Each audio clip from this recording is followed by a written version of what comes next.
bwemala okubabuuzaako n'okubategeeza ngenda kuka lowoozo ka leero. Akalowoozo ka leero njagala kagende eri abakyala n'abaami mwenna. Sigenda kwawulamu nsi ki wabula buli munnayuganda yenna awulira Oluganda njagala akalowoozo kagende gy'oli. Si kya buvunaanyizibwa omuntu agamba nti okera ku makya n'ogenda n'otendereza oba n'osaala. Era ng'okoola nnyo Mukama Katonda akutaase mu bizibu by'olimu. Naye ng'ate ggwe agenda okusaba Mukama Katonda akutaase. Omutima gw'olina gusinga n'ekisiriiza okubanga mukyafu, gusinga n'olwazi okubanga mugomo. Muganda ng'obulenzi ne muganda ng'obuwala ekyo oba okola kya bwereere. Kwe kubanga okunyigira mu nzikiza ke kalowoozo ka leero. Gwe wenna munnayuganda ali eyo ng'okeera n'osaala, n'ogenda mu kereziya n'osaba, n'ogenda mu makyaki n'osaba Mukama yeebazibwe n'okuba ettende ery'amaanyi, naye ng'olina omutima muddugavu, ng'olina omutima mugumu, ng'otta n'okutta, osobola n'okuva mu mbeera n'okola omuntu ekikyamu. Muganda ng'ekyokola kya bwereere. Ffenna Katonda gwe tutamanyi bw'afaanana yatutonda ng'abantu be era natwagaliza obulamu. Ne kati gwe atwala obulamu bwa munno ng'ogenda n'osaba, gw'olowooza oba teweebuzaabuza ng'afuka anaaba. Katonda ono yatwekweka yalina ensonga lwaki atwekweka, kubanga twandiba tumubuuza ebibuuzo bingi nnyo nga talina ansa za kutuddamu. Yalina ensonga lwaki yatulekera ensi eno tugyeyagaliremu tugibeeremu n'emirembe, naye eri abantu abatufukidde ekyambika mu nsi nga bo beefula nti balina obuyinza ku bannaabwe. Gwe musajja mukulu ali eyo, eno message egenda sinzira katambi akatambula ku social media akamwana muwala limu kaba maziga agajjulujjulu eyajja Dubai okunoonya omulimu, n'awunzika nga eyayali n'omunoonyeza omulimu yamutuusaako ogw'obuliisamaanyi n'amuwereba ekirwadde kya siriimu. Musajja mukulu amannya go ntegeddeko ga Umaru. Nga bwe tugamba nti tosala gwa kawala nga tonnawulira gwa kalenzi, olwali mwenzija akalowoozo kano olw'emitima emikyafu. Oli musajja mukulu oba oli mukyala mukulu naye ng'okimanyi nti oli mulwadde. Kiki ekikuleetera omutima ogwagala okusiiga omuntu omulala mufaanagane mu mbeera mw'oli? Ky'ekibuuzo kyange. Naye ng'olina abaana, naawe olina omutima, okeera ku makya n'ogenda n'osaba, n'otendereza, era n'owaayo ekimu kya 10 n'ekirabo n'okiwaayo. N'ofuluma ng'okubya akabonero, n'ofuluma ng'otendereza Katonda, n'ovaayo nga Allah amaze omutendera bulungi, naye nga by'ogenda okukola tebikwatagana byova kusaba. Muganda wange gwali eyo nkusaba n'obuvunaanyizibwa. Tekikwetaagisa kugenda mu kereziya, kugenda mu muzikiti, kugenda mu kyaki, kutendereza Mukama Katonda naye nga by'okola biri byanjawulo nnyo ku by'otendereza Mukama mu basinzizo. Kibi nnyo. Ekyo tuyite okubuzaabuza ng'afuka anaaba. Njagala mukendeeze ku mitima emibi. Bw'oba okimanyi nti wafuna obulwadde, si ggwe asoose ate si ggwe asembye eyo. Tosiiga muntu atalina musango, kubanga si yakuleetera ekintu ekyo. Eyakikuleetera mulala nnyo, naye ate ggwe bw'ogenda ng'okisiiga abantu abalala, kubanga ggwe ly'essanyu lyo, kiba kibi nnyo. Abantu bangi bafunye obulwadde obwo si lwakuba nti babwagala nga tebategedde, naye ng'oli akikola kagenderere ng'omukadde akogga, yakikola asiga omuntu naye afuna essanyu. Ne bw'onoosiiga abantu 100, tekigenda kujjawo nti gwe wasooka okafuna ate nawe ogenda kufa. Bantu bannaffe mukendeeze ku ttima. Omwana mpulidde ku social media ng'akaba n'enkwatibwa ennaku mwana wa buwala.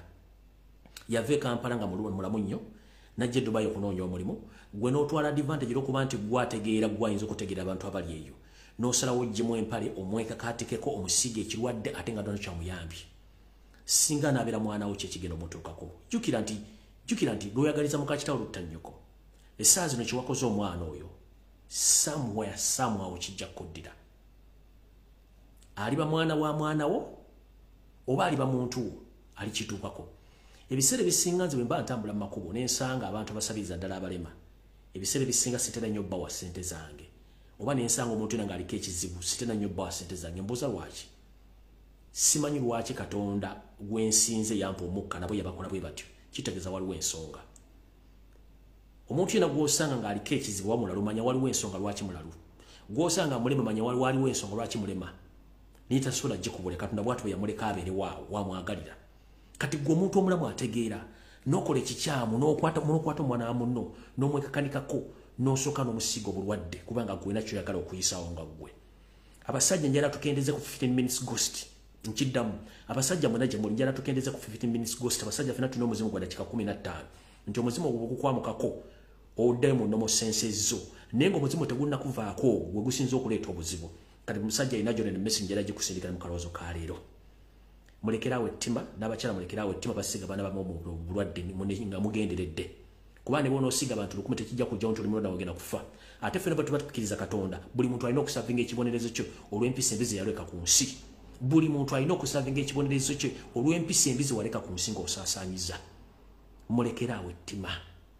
Abantu bangi nnyo bava ne boogera nti nze ndi mulwadde n'akiraga mu lwatu ensi n'emukubirenga n'emufuna nti hiro naye ggwe eyeekoma omumye n'otandika okukikola ng'osiiga banno oba olowooza okola ki kyokola ekyo kyokola banno bajja kikola omwana bajja kikola muganda wo ate kiruma musajja ggwe amanya ntegeddeko gawumalo naye sigenda genda into details kuba sinnamanya kiki ekyali wakati wo n'omuwala kubanga saagala kwogerera sayidi ya muwala nga sinafuna sayidi yo naye saagala sayidi yo olw'ensonga nti omuwala byayogera kirabika biyinza okuba nga bituufu naye Katonda yamanyi ffenna tuyita mbuyisi ke kabadde akalowoozo ka leero tukendeze ettima. Tukendeze ettima. Ngenze ku Kigula Ridge. Mu Kigula Ridge kya leero nakyo si kirungi nnyo eri abantu mwenna. Era ntumiddeko buli omu yenna ayagala akanyomero kano ak'Ekigula Ridge. Nti mbaagala nnyo buli omu gye sinzira okulabira akanyomero kano. Mu Kigula Ridge kya leero tugenda kukijja oba tugenda kujja mu kkowo erigamba nti waliwo ezudde era weetegedde busobozi bwo buli luddawa lwaki buli wooli tosobola kubeera success oba tosobola kubeera nti muntu avudde mu kintu nodda mu kintu ekirala. Kati mu kalowoozo kano tugamba nti buli muntu bw'olemera ku nsonga osobola ogijjamu omulamwa. Tuvudde ku ki? Tujja ku social media kuno twogera ebigambo bingi nnyo abantu baali bangi nga tukola emirimu gye gimu naye wetwogera essaawa zino tuli batono nnyo mu nnamba lwa nsonga twabula kyekiyitira consistency. Consistency kwe kulemerako abantu abasinga obungi ekintu ky'okulemerako kyabalema olw'ensonga mulowooza nti bwogeza ku kino kirema oba olina okukwata ekirala nedda si batyo bakola ebintu. Lemerako olaga abantu nti osobola era kiriba edda n'oggusa ekintu ky'otambuza. Mu Uganda tulina obulwadde obw'okuba nti tetusobola kulemera ku nsonga buli kintu tukigezaako kituusa mu kkubo ne tukikomyawo ne tukitwala ne tugenda ku kirala. Njala kugamba obubaka buno bulize bulungi mu Kigula Ridge kya leero. Buli kyokola kikole okinyikize bulungi okituuse gye kirina okulaga. Nazzi kuno fe abakulyako mu kyalo twatemanga amabidde ag'akayinja ne tugateeka waggulu ne gatuuka okwengera tugajja tugasogolamu omubisi omusogolerewo oba oguvaamu omwenge omuganda gwe tutya mwenge bigere naye okukamula omubisi guno okugujjamu ne gufuuka omubisi ne gukamuka si lugero lwangu nnyo. Twakozesanga olumu essubi lye tuyita etteete olumu twakozesanga ebireka twakozesanga ebireka endagala ezengeredde ezinatera okufuuka essanja okukamula omubisi guno oba ogusogola ne guvaamu. Naye era abantu bangi batasobola gukamula tasobola gusogola ne guvaamu wa ne gommoka. Tunaffe abantu tulina okulemera ku kintu. Ekintu kyonna kikole kyokola ekikolo kituuse mu nsonga eno wammanga. Bw'obanga oli mubuulizi wa njiri buulira enjiri etuukire ddala ku mutima gw'omuntu ategere nti omuntu asobola mubuulira enjiri n'akyuka n'ategera Katonda yaani nga tutadde mbulimba. Tekikwetaagisa kutandika kubuulira muntu njiri etali ntuufu. Kubanga buli muntu asobola okwesomera Bayibuli n'agivunda. Omuntu gy'okoma mubuulira ekigambo ekimuyingira akyuka era ategeera nti Katonda gy'ali. Wabula omubuulira ekintu nga kya Mungu batagenda tegeera. Kati bw'oba oli mu ssumba buulira omuntu ekigambo ekituufu nga tombuzizza ajja kutegeerera ensonga yajja gitegeera ajja kwebaza emirundi gyonna tuukiriza ky'olina okukola okubuulira enjiri. Bw'oba oli musuubuzi suubula osuubulire ddala n'abasuubuzi abasuubulidde nabo basuubuliremu ojja kutuusa bizinesi gyo gy'olaga. Bw'oba oli musamize samirira ddala ojja kutuuka okusamira n'empewo zikwewunya nti gwamma watusamira. Bw'obanga oli munnabyabufuzi buulira abantu ebyobufuzi obakulembere obatuuse gye balaga. Naye bino eby'okubuzaabuza abantu nga bafuka banaaba temujja kusobola kufuga nsi. Buli muntu kaze ekyo ky'olina okukola okituuse gye kirina okulaga. Munootegeeza ki? Bw'oba okola ekintu kifiireko okiremereko mpaka okituuse kye kirina okulaga. Bw'oba oli mulogologera ddala, bw'oba oli musamize samirira ddala, bw'oba oli musuubuzi suubulira ddala, bw'obanga obulira njiri ng'obulira ku lwa Katonda bulira ddala ku lwa Katonda, Katonda ajja kutegeera nti gy'oli. naye ne mukola ebintu ne mukola mukumya muko ne mutategeeza abantu kituufu kye mulina kukola yensonga lwaki ensi ebonaabona tetukya n'abantu bayimirira ku nsonga owulira omuntu ng'ayogera olwaleero wayitawo wiiki bbiri ng'ayogera lu Japan owulira omuntu ng'ayogera ensonga zino wayitawo wiiki bbiri ng'ayogera lu Faransa kati ebintu tubikooye twetaaga kye tuyita consistency okulemera ku nsonga n'ogirimako eggumba n'ogirima ku ggumba n'ogiremerako kye twetaaga obukulu bwakyo otherwise ngagana nofuka ngagana amazzi g'okulutimpa tegaterera gadde olw'olukwane gato toyina gy'ogenda kulaga that's why abantu omuntu osobola kubeera successful bye mukola kakubere ku social media kuno kasita oluzinga consistency noba nga byogera abantu babitegeera kiba kitegeeza togenda kufuna abantu bakugoberera babuliza information yo so kati mbakubiriza omulanga ffenna twayingira struggle etandika butandisi kati gobanga oliyo ng'olinga eyakasibira embaale nga tikimenki kyaggwa tekikyasobola nkubuulira abasajja batwesiza bayidde njagala kuzuukusa buli muntu yenna yakola struggle zuukuka ebyokwevuma okuyomba tebikyana gye betutuzza ensi yaffe Uganda tulina ogirwanirira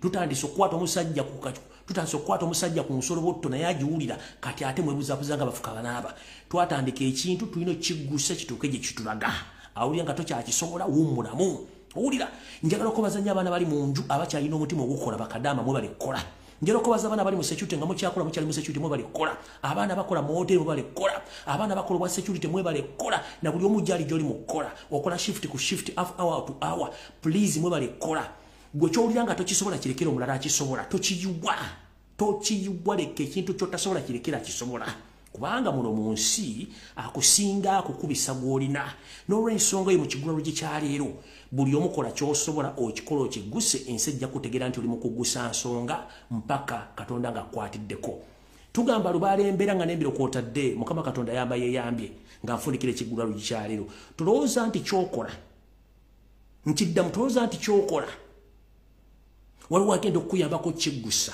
olina kyeggusiza bw'omu yensonga lwaki bw'oba olya bw'omu emmere egenda mu lubuto lw'oluwogu bw'oba bakuba embogo gazza omusango oguzza bw'omu ne bakusiba nga bakusibye nga ggwe bw'oba ng'ofudde ofa lulwo bazika ggwe omuntu omu buli kyokola kikole ng'osinziira ku ggwe ng'omuntu era ojja kiggusa ng'omuntu buli lw'omagamba g'ebbali bw'oti kiba kitegeeza kikulemye teeka eriiso ku kintu kyo kikola okigguse totunulira abantu bakwogera kubanga baboogezi baliwo okubeerawo nakulemesa totunulira nga muntu nnyako discourage nga kukola kintu kubanga bo kiba kyamulema kati bw'otunulira omuntu eyalemwa ng'ate alagirira omuntu ali successful ne weewunya ensi gyeraga kati njala kugamba mwannyinaze muganda wange taata wange bw'obanga okola ekintu toteekanga amatu buli wamu teeka amatu n'amaaso go n'obwongo bwo ku kintu ky'okola kubanga eyalemwa ajja kuba nti ekyo tojja kisobola kubanga nange nakigezaako kati no please kola ekyo ky'olina okukola okituuse woolina okituusa kubanga gwe wakitandika tolina okukimaliriza towulizanga bigambo by'abantu kubanga bikujja kulayino ekigulalo gye kyaleero nkifundikidde njala tandika program eyaleero mu butongole alright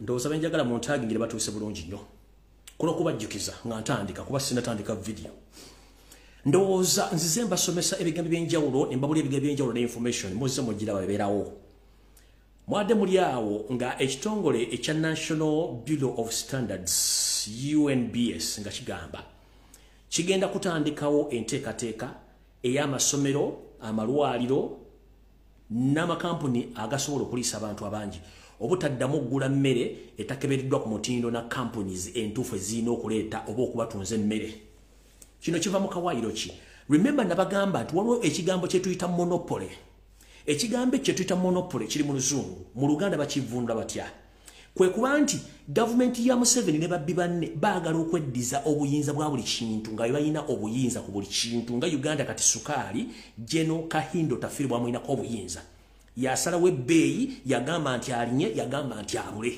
kati monopoly tebakkiriza muntu n'omu kuddamu kukola bizinensi yefaananizaako n'oyo gy'ayagala mujjukire nti omugenzi Jenosalimu Sale yaddukanya ekugula ebijanjalo ne kasooli n'abantu abalala bakola emirimu egyo nga ne bawala ba Museveni mwe bali kati balina kampuni zaabwe eziri registered nga balina ebimu bikuba katugambe Jenosalimu Sale alina ekapeeka alina nawo ne bisega ku MKM bakubirawo eŋŋano kasooli na buli kimu kati bano bagambye National Bureau of Standards etandika okuyigga bannansi abalina obuuma balina store ezirina kasooli bwe zirina obuwunga batandika obategeeza nti tebasobola kukola business nga tebamaze bali verifyinga so ne balagira abantu abasinga obungi batandika okugula emmere ku companies ezitiregistered era ezimanyiddwa National Bureau of Standards kitegeeza ki bagezaako monopolizing business eno babengera ne business eno bagiri mucho kati abantu bonna abadde bakola business y'okutunda kasooli binyeebwa kyonna kyonna ekiyitibwa nti kyakulya kikalu nakyo baagala kijja mu bannansi bakizze mu ngalo zaabwe ekyo tuyita monopoly nga gwe business oyagala gikola bwomu toyagala muntu mulala akole business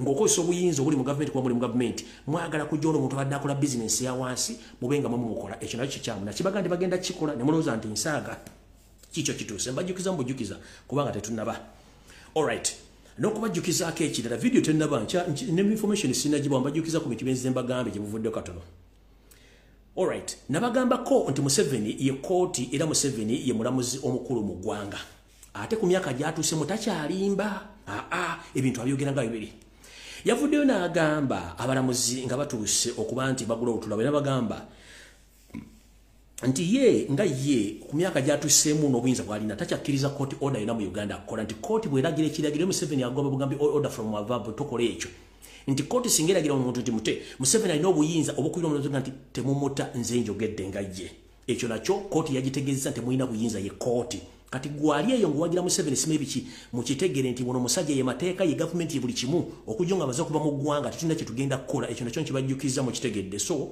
mwabalina emisango mu kooti namwe mukoze kamanye ng'akoza n'owebbwa alright tugenze ku bodaboda mbajjukiza mbujjukiza najja ne mbagamba nti bodaboda mu Kampala bagenda kuwandiisa ennamba gye bawandiisa naye ng'ennamba eno negenda kuba ya SFC isoseemwayi nga mulowooza nsaaga ndoza bali mu Kampala mutandise okulaba kye mbagamba bodaboda ziriko muhoozi bodaboda zivugibwa ba iso da basemwa eyo ba settings okubateeka ku buli stage kati gwalinya boda mu Kampala owa boda natiko kuleta ekibozibozi ekikwatagana ebyobufuzi please be very careful owa boda nagati agenda ku registeringa please be very careful nabagamba mwenna bakozesa kye tuta simanyi safe border simanyi uba nguli mu Kampala the moment kasolinya safe border noteka mu details zo location wali wegenda okujja ne wene ekuzza singa omusajja oyo agenda akunyumiza emboozi y'obufuzi n'omuwali pulaba n'omuddamu kitegeeza nti ebigambo by'oyogedde olwedda amaze obifuna abisinikira bakamaabe bwe bakwagala bakukima wenyini bwe yakujje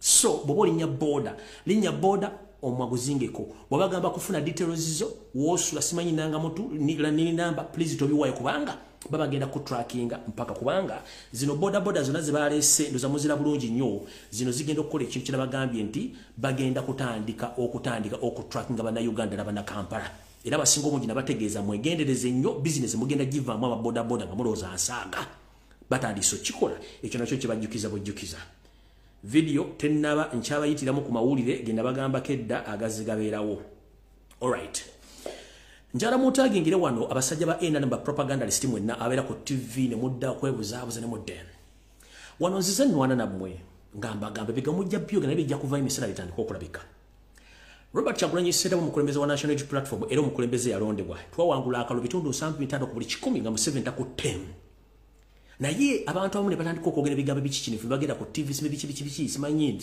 nopefuna seta tobagamba Kyagulanyi yagaana okuyingira mu iPod era tajja giyingira kubanga yamanya iPod kyeki era nabagamba nti sijja kugiyingiramu kubanga eri kali kazanyo ka Museveni abasajja ne batambula ku social media simanyi Kyagulanyi afuna sente mu iPod ntubagamba nedda mulete receipt mulete minutes batuula nga nupu mweri ne bagamba ate kati biki bana Uganda bali mu diaspora mwenna abadde bekalakasa nga mwekalakasiza ensonga nga nekyo mwasemba okwekalakasa mwali Netherlands ne mugenda ku kitebe ekimu ekisasula ensimbi zino ndoza mwalabye ebyavuddemu ekitongole kino kyagambye nti sente zonna ezibadde ziddukanya omukwago gw'ebyobyona mu Uganda sente zisasiddwamu olw'ensonga nti ekibiina kya National Unity Platform bwe kiba tekiriimu ogwo si mukago era tegenda teekamu ssente kati mukuluka Sabbuuni Nyereko Muhammad simanyi bano badde bepera ku TV nga boogera nja bategeeza obulimba bukeera naye amazima bwe gatuuka tegasaanya buli kimu ndooza mwategedde buno gye mulayiniya bajjukiza mwogerenge ebigambo bitono nnyo kubanga obudde bwokka bujjayo ekintu nza mwategedde omulina okugwa n'okutabeera nako mu iPod ate libeeramu kati yo kenyini obutabeeramu yasazizaamu ensimbi ndoza mu akifunye bulungi nnyo tetetaga kulekana n'abantu nga information ye ndoza mu kitegedde bulungi so IPOD teyina facilitatinga ba facilitators oba sponsor bagambye no nupu bateriimu tekiriiwo kati mwe n'abali bavuma Kyagulanyi muvuma nupu kati ndoza mutegedde bulungi nnyo ani abadde omutuufu mu nsonga eyo alright mwe ababanka mwenna bannayuganda abadde balina bank account nabaga mukendeze ku banka mukendeze kusereza mwe mwagaana muloza mwesinga okutegeera ndozo biri mu banka mbitegeera mugenda okujyosereza mwe oba sente ntono enda teziriyo njala tegeeza mwenna abadde ne account mu banka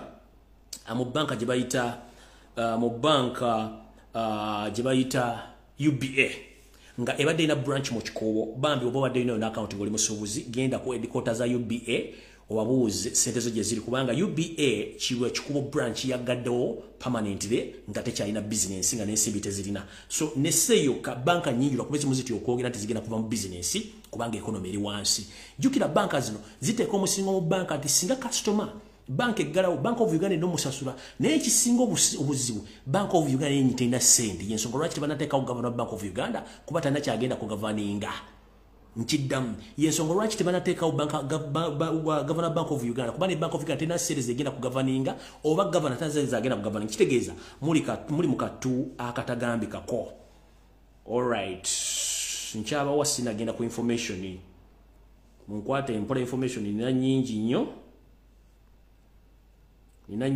munkwate mpola nkyabayisaamu wano lukwayo ndowooza okay katika ndowooza kansoke nfundikire neeno eriwa alright wetwogerera essaawa zino omukutu omukulu ogw'eggwanga gwe tuyita Uganda Broadcasting Service ogwa UBC essaawa ina kugenda kugibwa ku mpewo olw'ebbanja lya obuwumbi busatu mu obukadde 7 obuzibanjibwa obutanasasulwa ekyo ndoza mukitegedde bwe bagijjawo ne bagera UBC mumanya nti waliwo ekituufu ekigenda maaso kubanga eggwanga lyavu kati kantandika information eyandeese alright buno obaka njagala bugende eri abasajja balawamanga bw'oba omanyi nti oli musajja muganda nakabala buno obaka njagala bugende gyeri mwenna abasajja baganda abakyalina omuzinzi oba envu oba abakyalina embavu mu Buganda nga mulina obwogerero nga mwogera ensonga zino bali bazibuulira mubeere beegendereza nnyo okusinziira ku drone zange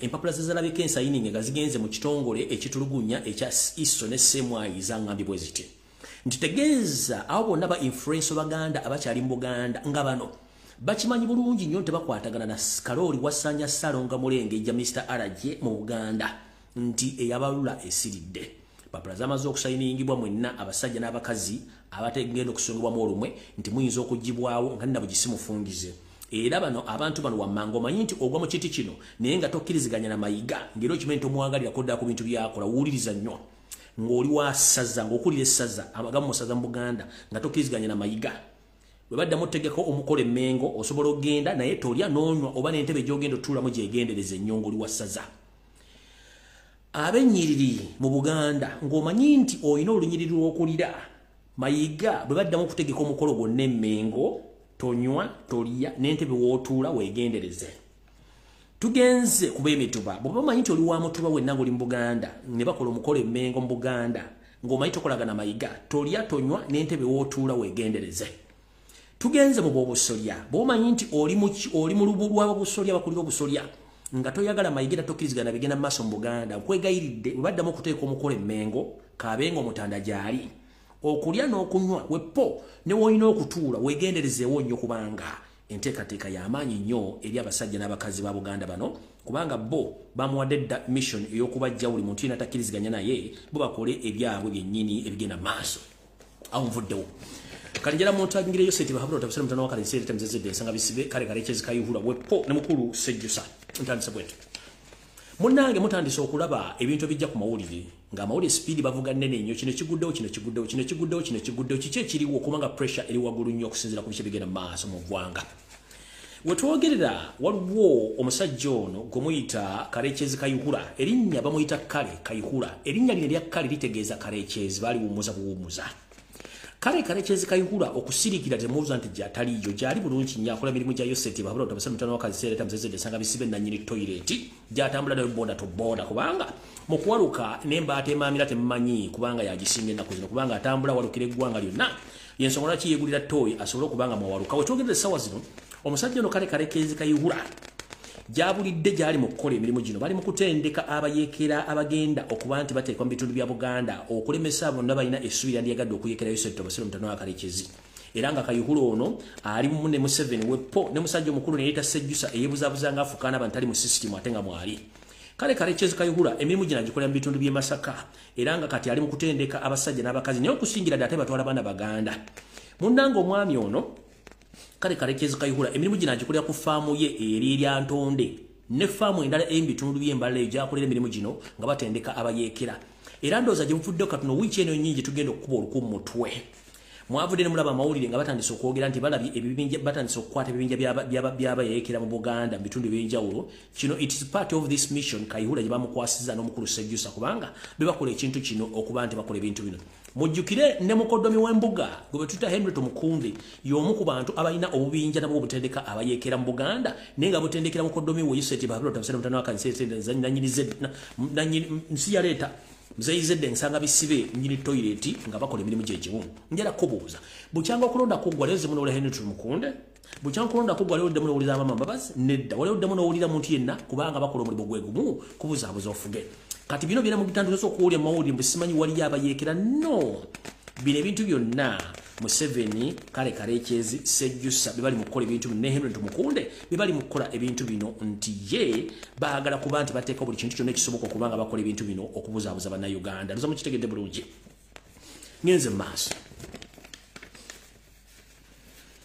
wano nno wali okulya n'okukomba essowaani Yoseri tibahabulwa tabasira mutano wa Karekyezi yaleta muzezedde ensanga bisibe nyini toilet oba nyini kabuyonjo yavaayo n'ayogera lunye nti ye orders zize azikola okusinzira abayagalidde teri muntu asobola mugamba kikyalina kukola kubanga yeetegerera ensi yagiwamba n'agitwala kati wano wenjagala mutuuke bulungi nnyo mwalabyeko omukyala gwe bayita Pasisi Namuganza nti yabadde akubiddwa amasasi ewandegeya saagala mu kiwobudde temukirwako Pasisi Namuganza yabadde stand ngaye bali bakoze eya Nandutu ndi bamukubya amasasi kubajjukira tubavuga speed Nandutu tubamukubanga ku masasi yali stand nono Pasisi Namuganza naye yabadde stand bagenda bali mu assassinatinga eyo nayo yabadde stand rensonga Museveni pressure ebayitiriddeko olw'ensonga nti balina ebintu bingi ku mutwe nga kwe kuli n'amafuta agabafuukidde ekyambika kati wano we tugenda okulabira omuvubuka ku muwala n'omulenzi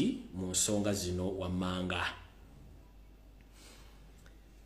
kano ke kamu ku katambi akabalaga nti bano abasajja oba mu missioni zaabwe kansoke zijja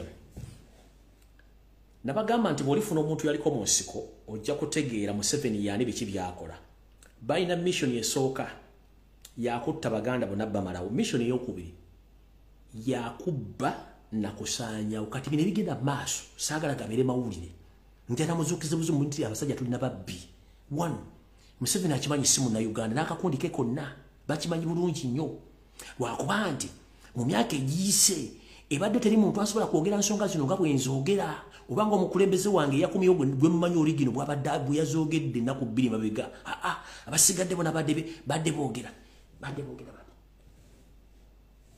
kati ffe engeri gye twasala leero munne tujja byogera bw'osirika ofa bw'oyogera ofa kati katubyogere nzize mbagamba lunye ng'omusezi agule siya nti ngenda kukavulirako bantu bange nga mulowooza nsaaga Yoseri manyi kuno kwoli mukazi wo kwali kati kambaye sina kyabbakolera kubanga ekikutta obudde kigenda butessawo yonna story etandikete mu mission ennekusifu gye baateesaako bonga bwe bagamba tulina okusaanyawo Abaganda tulina okubba buli kintu kyonna ekyetaagisa okubba tuzimbe eggwanga eryaffe erya Rwanda tuzimbe empire yaffe ya Tosi buli wamu tugenda teekawo omuntu waffe asobole otukolera omulimu tulina okutuma amannya abantu baffe tubatuma amannya ag'abantu abali Abaganda tusobole okuba nga tukola ensonga zino buli kimu bakikoze nga mukiraba kati kankwabiza abantu bano mutegeere mu nsonga y'okubba n'okutemula n'okusaanyawo eyo bagikoze bulungi nnyo. Gwe mwana mulenzi ali kuno naye mukyala mukulu ali kuno naye musajja mukulu mujjukira mu myaka gy'ekinaana mu myaka gy'ensanvu mu myaka gy'enkaaga waabeerangawo ekintu kye bayitanga pandagaali. Pandagaali noono baakusanga nga gye wali ogenze musajja togenze gula mpuuta oba ogenze gula nkejje oba mukene ne bakukwata jjeeke ne bakutikka ku loole ne bakutikka ne bakutwala tebakubulira gye bakulaga tebakubulira gye bakutwala ebisinga ebiseera ebisinga nti bagamba nti munnange omuntu waffe yabula n'abulako n'obuliro wadde obuziikiro. Kati embeera eno ekyuse mbukyusi nti olw'okuba nti Yose yafunye chansi yali buyinza kati yaleese ekino ekya drone kibaddeyo ebbanga lyonna drone ze ziwamba ne tujjawo kire kya pandagaali. Pandagaali teyawulanga muntu kubanga bayagalanga kutiisa bantu. Kanjala bagamba officially pandagaali yakomyewo ate nga Museveni kennyini aje olaba yakolanga ebintu bino nga tali mbuyinza talina mundu kati yali mbuyinza yalina kooti yalina amaje yalina ssente. Kitegeeza mu Uganda wooli oli waddembe okutandika okulwerwanako mu ngeri yonna esoboka era ekyo kikuwewa constitution ya Uganda kubanga bana basajja bajja kusaanyaawo. Buli muntu agenda mu Kereziya mu kyakyo okusoma sabira nnyo baganda baffe Abakaramojja babasenjala babatta olw'ebyogogga ebiri e Karamojja. Kati kano kamuka video akasembye okufuluma nga basajja bano beetikka enti z'abantu bagoba amagana n'amagana okuwavuwaza abasajja bano baffe nga tebalina kye bagenda kulya. Kaako ezo nte z'abasajja n'abakazi Bakaramojja bazitwala bano abasajja. Ezo nte z'abakazi n'abasajja Bakaramojja zonna bazitwala zizo.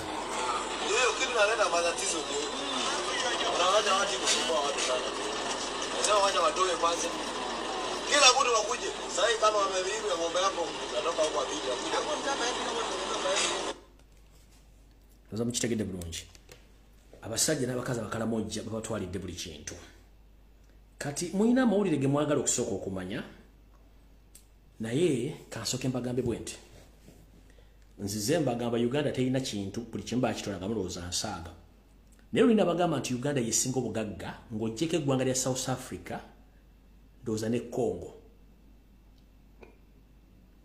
Uganda nsi yakusatu mu bugagga mu Africa yonna ng'oggyeko South Africa ne Congo Uganda yakusatu mu bugagga mu nsi yonna but unfortunately we have nothing due to the fact that we are led by foreigners. Mukulembeze yavudde n'agamba nti tuli Museveni ayogera kuba colonialists aba colonizing Africa.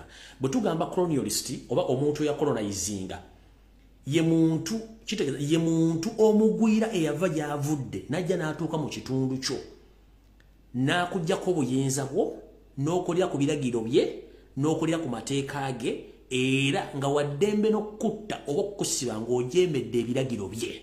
Nkiddamu ekigambo kye tuyita colonial oba colonialism oba colonialist ye muntu ava gy'avudde najja n'ayingira mu nsi yo n'akukwata n'akusiba n'akucunya n'akubulya by'olina okukola mu Biganda n'akutta n'akusujjako ne by'olina. Kati abazungu kye baakola mu mawanga gasinga obungi we baakola n'ekintu okutunda abaddu be baasasanya mu nsi yonna. Kati omukulembeze yakibanyonyiddemu nti ne Museveni kennyini agamba nti alwanyisa ba colonialist ng'ate yabakolera. Museveni is a black colonialist. Ye mugwira omunyarwanda Yose tibahabula tabasira mutano wakati jensere tamuzazide nsanga bisibe nyini toilet musajja mugwira simu na Uganda sigenda kibaddamu lundi gusooka oba gusembayo. Museveni simu na Uganda kuno kuoli Yose ne bokanula amaaso ng'ente erinnya lole gye banywezeza omukire ino okugulinya ne bonokanula amaaso ng'embate uta supu ku kyoto. Oli musajja munyarwanda eyajja okusaanya w'eggwanga oli colonialist wajja ku colonizinga Uganda era ng'okikoze ndoza kiri mu 60% naye tetugenda kukkiriza kukola fujjo lyo. Kino kitegeeza banna Uganda nti yenna ali eyo ng'owakanya omulimu gwe tukola njala sooka kuga buli muntu yenna wagira Museveni aba yayiyika Windows ng'entegerayo naawe nfu nnyo to the extent nti olowoozanga yoyogeranga ye teri muntu wa NRM ng'osobola tutulayo ku mmeeza n'akubula ebintu ebiri mu magezi tekisoboka. Teri muntu wa NRM alina reasoning capacity esobola okulizoninga omuntu yenna mu Uganda right now as we speak. Balowooza kimu kuwamba kutta na kukola bikolobero tebalina kye basobola kukola ye sisitimu yaabwe ekyo sigenda kirwako. Kati Museveni kye kyamunyiiziza njagala okubaza mwenna abaana ab'obuwala abaana ab'obulenzi abali ku Twitter abakoze omulimu ogw'enjawulo okusula nga muwandiikira ebitongole by'enjawulo nga mukubayo seriti bahabula tabasala mutano wakaseetenze msi yaleta msanga bisibe mzeyizedde nanyini toilet mwe kyemukola temukimanyi ensi yava mu email ensi yava mu kuwandika simanyi ensi buli wamu ogifunirawo kasito ogifuna ku Twitter oba ku Facebook buli kimu okifuna buli muntu ojja mutosako baka mwabakola demonstration wawudi wide nembera abantu basatu it means a lot mwabakola demonstration mu Europe it means a lot Museveni njala kutegeeza it's not about Kyagulanyi Ssentamu who led the Europeans and the Toto to cancel that deal. No, it was the indigenous Ugandans whom you forced out of Ugandans because you threatened their life that they are going to be killed. So they went abroad by force and now they are turning against you in the diplomatic way because they are using their constitutional right to demonstrate. So whoever is in Europe, whoever in the USA, please keep on demonstrating because this is one way or the other of showing that we have all rights to demonstrate against Museveni's regime. Please keep on. Njida Museveni, it's not Robert Kyagulanyi Ssentamu who led to the corruption of that deal. It's Ugandans whom you forced to get out of their country due to the poor governance, corruption, and the massive killing and kidnaps. I'm here to inform you. Don't blame Robert Kyagulanyi Ssentamu and don't blame the Europeans because they know who the hell are you. They know exactly who the hell are you. You've been lying to the Europeans. You've been lying to the Americans. You've been lying to the British. Who the hell are you? Until Ugandans went on the street to demonstrate to show them that Museveni is the wrong person and they're dealing with the wrong person until now. So now the Europeans, the Americans, the British, they have wakened up to show you the real colors. You said that Robert Kyagulanyi Ssentamu is dealing with Europeans. Let me ask you one simple question. During the war which you waged in 1980s, who funded you? Those were the Europeans, the British, and the Americans.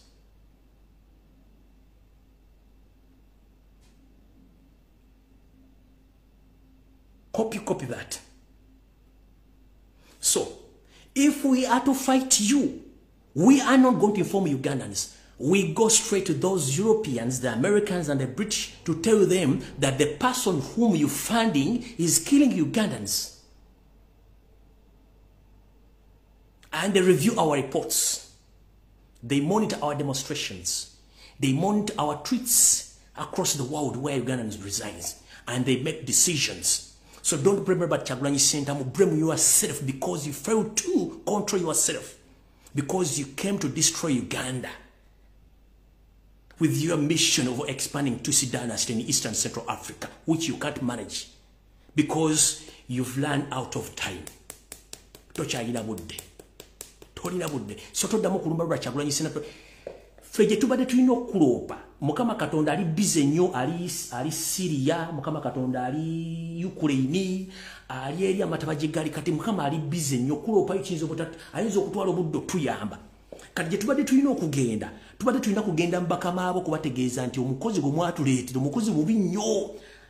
Omukozi bwe tugula enva azisibamu ebyayi, omukozi bwe tufumba enva ekirazuuka n'azirya ate tukeera ku makya okubuuza yalidde enva ate nga tukuba mbaana kati twebuuza omukozi w'omwami akola ki ntubalaga obubibo ko bali nti bwe kiri nti ye kale kati kino katukijjewo na kino tukijjewo era kye baakoze si Robert Kyagulanyi Ssentamu kati mwenna bigga mulabadde mu demonstrations abali ku Twitter mubalirimu balire ddala bano abasajja twagala tubalage nti okusirika si busiru n'okutunula mu kyamulinga essalambwalize tuba tetulaba bulungi nnyo buli kimu tukitegeera okitegeera kati gobanga tukozesa ba colonialist bani abakola tebali ba colonialist bani abadde bakufandinga bali bakuwa ssente ba colonialist kubanga ssente zibadde okola mu Uganda Revenue Authority obadde oziteeka mu nsozi nasibira ku Okero House ziyamba Natasha Diana ziyamba Muhoozi ziyamba naggo ku bigulu yakulwanyisa kati njera kubuuza.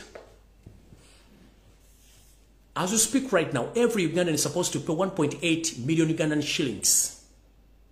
But ask yourself, why are they going to pay that money?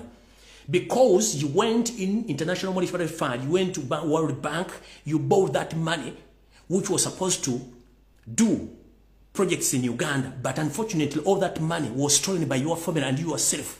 So we are here to pay the debts which you failed to pay and the debts which failed to do things which are going to be benefited for Ugandans. So we are going to pay the debts which you ask for those people. The money which you asked for developing Uganda, but instead you use that money for your personal use. So it's you Ugandans who are going to pay back that money. But njala kubuuza sente zo collecting mu Uganda Revenue Authority zikola kiti zirina. Kati bana Uganda bagenda sasula kadaka mu mitolo kina buli omuna agenda okuzaliwa natanazaliwa basasula za kirazi badde zibakolede kiti kiri okubanga sente wazibba. Katubadde tulina okudda eri tubalage nti omuntu gomwatu wa mubbi mutemo atemula ne tumulaga buli kimwe ekiriwo. Kati yesawa gakubugumya ojja kutegeera kitegedde bulungi. Katwagala kutegeeza ensi woogira basibu etambula fe tuli balala nnyo tetuli baleero. Okitegedde bulungi nnyo. Kati mukulu njagala kutandika oddo kuviira ku ntono banda Uganda muwulirize wano nnyo. Nabagamba Uganda buli mwaka efulumya ttani 8 za gold. Uganda produces 80 tons of gold, pure gold every year. But if you ask the parliament the accountability of that gold, even there is not even a single MP can come out and explain. Even Museveni himself can't explain. Even the Speaker of Uganda can't even explain, including the so-called, but he's not there, the Governor Bank of Uganda. Tufumia tani 8 za gold buli mwaka. Ne gold ono wa Museveni ne family ye. Kati ko bagata go babbe Kongo okujja okukola byagala. Kani yala kabuuza. Tetulina buyinza ku gold ba mutwala. Amafuta ngenda basomera ebintu bino mugenda kutya. Tetulina kyetulina ebintu bino babibba. Tulina Uganda kyetulina. Kani njala tandika bwenti mulize bulungi nnyo. Bulijo mbagamba tetulina kyetulina nga mulowooza nsaaga ekisokera ddala. Kampuni gye mulowooza nti kampuni ey'amafuta eya Total, in fact kansooke eno. Yes, kansooke mbikire bana Uganda. Mutageba MP njagenda later. Kansooke mbikire gwanga mbikire ne ba MP mwena mulize bulungi nnyo. Buno baka bugende eri ba MP mwena ne bana Uganda mwena ne Museveni ko oli kono. Njagala kutegeeza gwanga. N'abasajja mwena abebonyolo yala babikira. Njira bategeeza n'obuwombeefu. Nti bana Uganda bannange kitalo nnyo ddala. Twagwirirwa ensega, twagwirirwa enzige mu ggwanga ezisanyiza bwe kimu. Bannaffe abebonyolo wepone bana Uganda, wepone bali ne parliament ya Uganda. Mubadde mukimanyi bulungi nnyo nti endagaano gye mwakola y'amafuta mu Uganda mwakimanyi nti amafuta mugatunze nga Museveni abawo ensimbi ezammwe ne mulyamu ne bwangwa. Naye bwe twogera Uganda egenda mu kattu ke kaluwa. Bwe twogerera essaawa zino okusinziira ku drone zange eziri mu bitundu by'ebonyolo ewali amafuta. Ekisookera ddala ebitundu 75 ku buli 10 amafuta ga Uganda gaatundibwa ddala ne gasimibwa ne gafulumya eggwanga Uganda nga tegayise mu pipeline nkiddamu. 70% of crude oil from Bulijo region was sold on black market. Amafuta gemuyita crude oil agave Bulijo ebitundu 75 ku buli 10 gaatundibwa ddala tegaliiwo nga ne Total temanyi nti amafuta gano gadde gafulumizibwa nga temanyi. So wano wali okunena okukombesa wani. Gye bujja kukatono mugenda kuwulira nga kampuni ya Total ewabidde eggwanga Uganda. Museveni si agenti agenda kuwabira Total mu breaches a contract. Kati mbabuulira ebitundu 75 ku buli 10 crude oil wa Uganda yatundibwa dda ku black market. Omusajja ngambye tegeeze eggwanga amafuta Bulijo tegaliyo. Wasigadde ndo amafuta ebitundu 25 ku buli 10. Ebitundu 75 ku buli 10 amafuta gaatundibwa crude oil taliyo mu ttaka n'atera n'okugwayo. Reason being, mulirize one. Total doesn't know what is taking place exactly in Bulijo oil fields. 70% of the crude oil was sold on black market on orders of Museveni and his mafias. So soon or later, don't be surprised if Total comes out and sue Uganda as a country due to the breach of contract because already crude oil was sold on black market. Ebitondo 75 ku buli 10 byatondibwa. Kati wulira nno wali okulya n'okukombesa wano. Mwenna abadde beebuzabuzanga bafuka bana batemwagala kulira information eno kati muwulire bulungi. Gye buvudde katono yo seeri agenda n'agamba nti mwe mugambye nti Buliisa wali amafuta. Buliisa teri mafuta. Amafuta gali Bulijo. Nengera tegeeza bana Uganda essaawa zino nti Buliisa waliyo enzi z'amafuta ezitamanyi na ziri Bulijo. Era nga kyekikolebwa Buliisa essaawa zino. Buliisa kampuni ezitandise okukolayo n'okuzimba buli kimu ekyetaagisa. Teri parliamentarian kabere speaker kabeere vice president amanyi nti ebuliisa amafuta bali mu bagenda tandika okugasima. Buliisa district amafuta gaayo gagenda kusimwa buli kimu kyamaliza okukolebwa naye nga parliament emanyi baani abagenda okutunda amafuta ddala bagenda okugagula. Ndiwo okulabisa kampuni gye bayita Valero, eno kampuni ya Bufaransa Valero Energy genda kugolola Moses oba gutita ogogo. Okebera kampuni gye bayita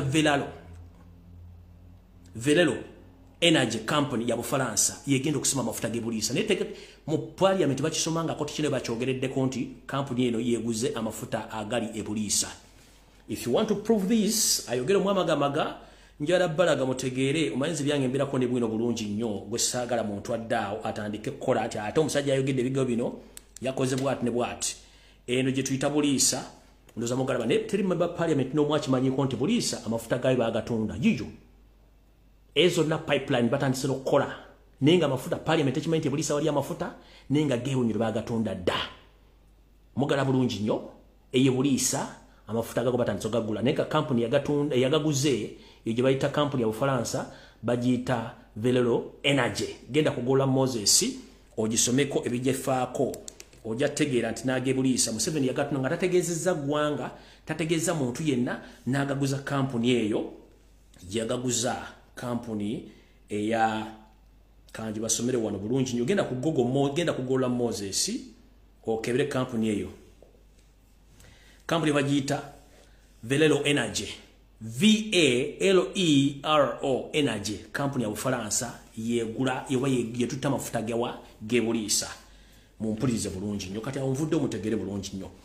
Era kampuni nyingi nnyo eziri mu kutambuza ebyamaguzi obituusa ebuliisa so si eri Museveni gyagamba nti gyatunda amafuta n'agawa kampuni eya Toto. Mulinde kampuni ya Toto kujja kuwaabira Uganda ate musasula omusimbi ogutokomoka obungi nnyo olw'okuba nti bano basajja babbi. Mulya bulungi nnyo katugenze mu maaso. Museveni ne famire ye bali mu katu akatagambika era nga bali mu kituyita panic mode. Olw'ensonga nti ensimbi zibe ku byempi nga otwogerera essaawa zino muwulire ekiranga ekyokubiri ekyokubabikira. Uganda zaabu era eringa olusuku olulimu sementi nga gwotemu matooke tojja kuddugala.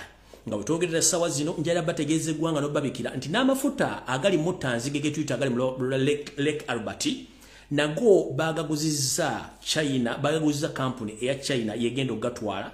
Era nga gano basubira okufunamu obutitimbe bw'ensimbi bonga bo kubanga bakyetaaga okufuna nsimbi nyingi nnyo olw'okuba nti bo baagala okuddukanya okutwala amafuta gano. A minute please.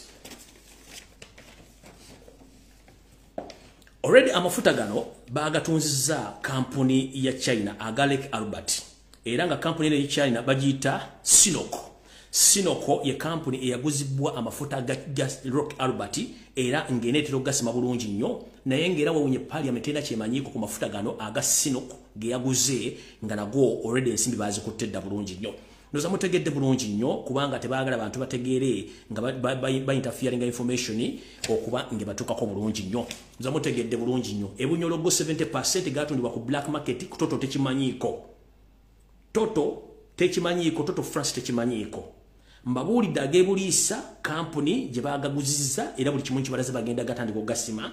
Lake Albert bagaguzizza kampuni y'Abachina gye bayita Sinoko. SINOKO. It's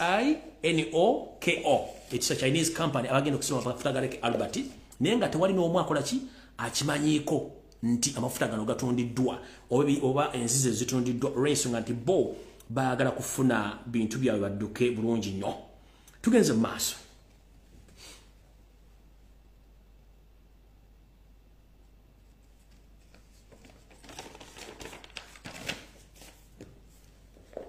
Kati wano nga sinagenda eyo njala sooka bajjukiza. Alright. Njala sooka bajjukiza. Mwenna bannayuganda njala sooka bajjukiza ekintu kino. Mwenna basaba bali mu America ne basaba okugenda okukola kye tuyita petition ku visa ya Muhammad Nsereko bagisaze mutajja mu ggwanga lya America.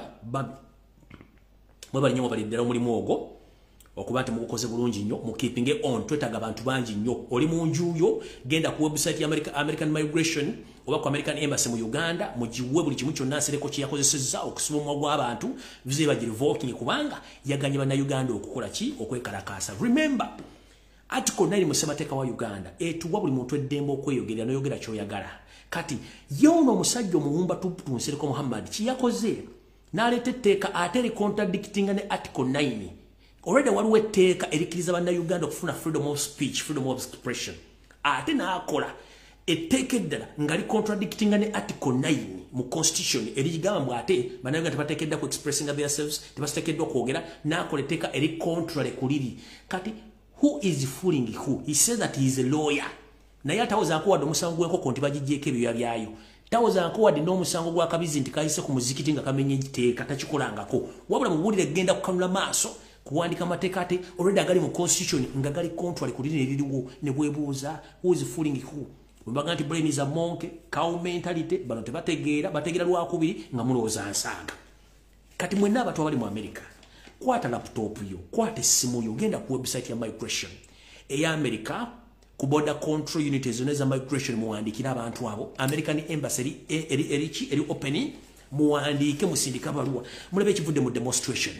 Oyo bamugadde, iPod bagigadde. Kati gwatawandika baluwa ku migration oba ku home office Bungereza kikyoyagala oba oyagala ki? Waliwo ebintu bitwanguyira. Just pick up your phone, write your message, send the message to home office complaining about Nsereko Muhammad so that they revoke his visa. Abenga asigale Uganda jetagala freedom of speech abereyo. Aina visa ya America, aina visa ya Bungereza. Mu Bungereza aina omukazi gwagenda okuwasa n'empapula certificate zafuluma. Byonna mugambo musajja ono yakawasa abakazi 7 abalina ng'abagoba. Kyeki mwagalisa kubanga bakimenti government egenda kyuka bajja bakwata.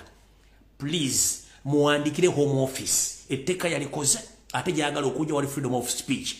Okwata essimu yo n'owandika ebbaluwa ne bwanga wandisa paragraph 3 n'oteekako buli kyonna ekikwata ku Nsereko tekirina kikujjako. Okuwandika kusindika message ku home office oba ku American ku British Embassy tekirina kikujjako.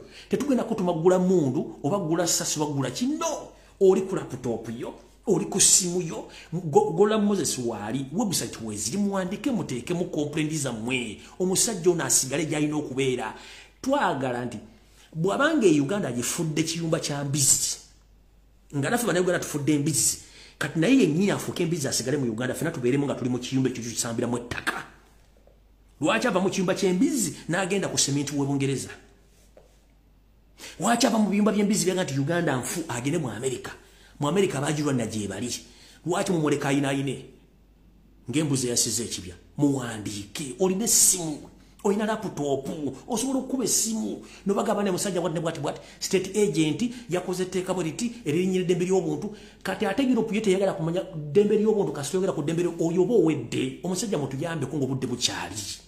Mukitegera bulungi jjo, mutuyambe ku musajja muwandikire home office, muwandikire migration department ya America, American embassy mugiwandikire, mugende ku tweet ku bajja mubawandikire. Bwatubanga akola fujjo ffenna tusigale mu Uganda nga tuli bakyamu naye asigalemu. Omweyaddugalira ng'enzizi asigale mu Uganda nga tavaamu.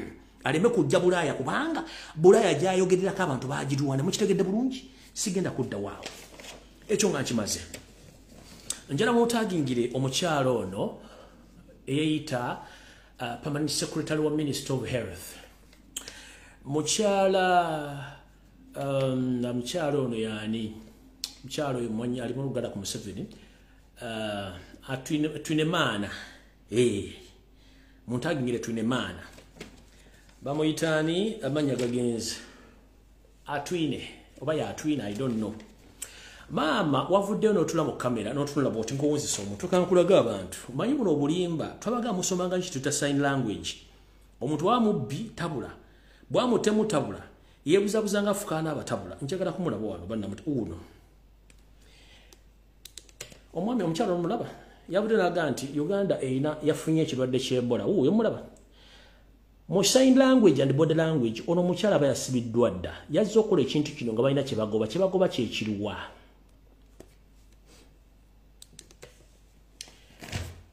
Genda ku mutimbagano ogwa World Health Organization obategeeze nti mu Uganda tetulina Ebola, wabula tulina ekizibu kya Museveni n'ababbi banne. Mubagambe nti government ya Museveni bali blocked the extent balina series lisa police wadde w'amagye. They are looking for money. That's why they announced officially that Uganda, there is an outbreak of Ebola in Uganda. But the problem is not Ebola, no. Everyone hope you know where Mbega is located in Uganda. Mbega is located in the Buganda region. Which Buganda region is rich in minerals? As we speak right now, in the Mbega region is the part of Uganda where that part is rich in minerals, more especially gold. So these people, they are trying to chase away people from their land so that they can spread that land to get minerals from that land. So there is no Ebola. Teri Ebola. Museveni family ye omuli Toyota simanyani kasasiro. Bibali mukusima gold emubende. Kati eche kyalo ko bazudde Ebola. Kuliko ebyobugagga ebingi mu ttaka. Engeri gye balino kikolamu kambazeeyo ko katone mabega. Mutera okulya mu ggwanga lya Congo bagati waguddeyo anthrax, waguddeyo Ebola, sime waguddeyo anisme. Baba suddeyo obuwuka obwo to dispatch people abagobe badduke baveeyo mu kitundu. Bano bajje bakola clearance basime ebyobugagga. Kati kibakola. So there is no Ebola in Uganda. This was a trick by Museveni and his mafias to chase out people from land so that they can occupy that land by force, by pretend that there is Ebola. We don't have Ebola in Uganda. We know all the tricks. Mu Uganda temuli Ebola. So muchala atwine mana. Simanyi gwa yogera Minister of Health. Bambi tuyambe tukoye obubbi bwammwe. Mujja nakubba empitambi mu buveera tukoye. Naffe kenyini kati abasale naffe bagenda mukamu gwa tulakira nti muyinza okukwata bya UF nebiteka mu buveera mu bibba. Obubbi basusse.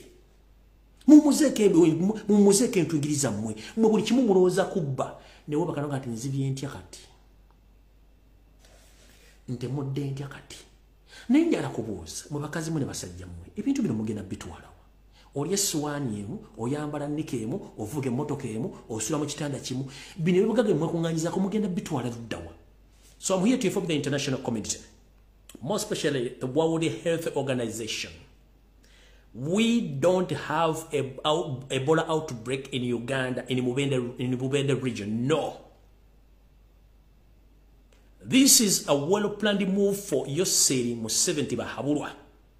Because the area called Mbega is rich in minerals, natural minerals. So now they decided to announce the outbreak of Ebola in Mbega so that they can chase away the local people in that area so that they can occupy that land with the help of military and Minister of Health so that they can get those minerals. So we don't have Ebola in Uganda. Don't be lied to because Museveni is good at lying and forging so many things. So World Health Organization and my fellow Ugandans, don't be fooled. There is no Ebola outbreak in Uganda. It's a well-planned move, as now they are doing in Karamoja, chasing away people to occupy the land to take minerals in Karamoja. So the same, it applies to Mbega. We don't have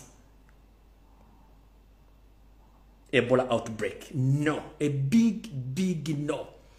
Abali kututa. Mugende ku mutimbagano gwa World Health Organization mugitereyo obulimba bwa Museveni. Fe tuliwo kuba exposinga. Fe tuliwo kola ki? Kuba exposinga kubanga tetwagala kumanya abantu bano olw'obusiru bwabwe. Mukitegedde bulungi nnyo.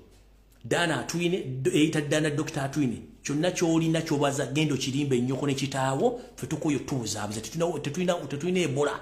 Ebola taliyo. Mupulaninga kutwala ttaka ly'abantu kujja mu byabugagga. Kati ekyo olw'okuba mwabuli amafuta baga bajjeeko olukyumba akibajjeeko kati mwagala kwebuzabuzanga bafukaana aba. So mugende ku Twitter tetulina Ebola mu Uganda. Taliyo. Ekyo mukitegedde bulungi nnyo. Nvudde ku babanyampi mubeerawo kuno bamanyi bulungi nnyo. So ekyo kyo mukitegedde bulungi nnyo. Njala genda ku nsonga endala erudda wa. Ensonga endala yiino. Alright. Bwe tubagamba nti Uganda abagirimu bonna babbi era buli omu mubbi mutegeera kye tubagamba. Njala sooka basomera kakyate kano makategeere bulungi nnyo. Kampuni ezawandiisibwa ezitwala amafuta ga Uganda muziwulire bulungi nnyo. Bakaba postingire wantu wonna. Njala kabasomera mu Luzungu nkabadire mu Luganda mutegeere buli muntu yena ategeere. Ze zino kampuni ezagabana amafuta ga Uganda mu butongole. Ulira. Abroad representatives of East African Crude Oil Pipeline Company. Kekano oba buno obukiiko oba company ezikiikirira pipe oba ezikiikirira line oba omukullo gw'amafuta agava mu Uganda okuyingira mu Tanzania gye bagenda ogakamulira. Kampuni zino ze zino wano wammanga mumpulirize bulungi engeri gye bagaba n'amafuta g'eggwanga. Kampuni esooka Museveni gye yagenda kuwabira bagiyita Total Engineering. Total Engineering eyina ebitundu nkaaga mbibiri ku buli 100 ku mafuta ga Uganda. Total erina ebitundu nkaaga mbibiri ku buli 100 ku mafuta ga Uganda. Bani abakiikirira Total mu kukola endagaano eno? Kuliko Grex Philippe, General Manager. Kuliko Nampera Mbowa Mariam, Deputy General Manager. Kuliko Gavoldo Jen, Business Development and Cooperative Affairs Director. Eyo Total nebange ekomyawo.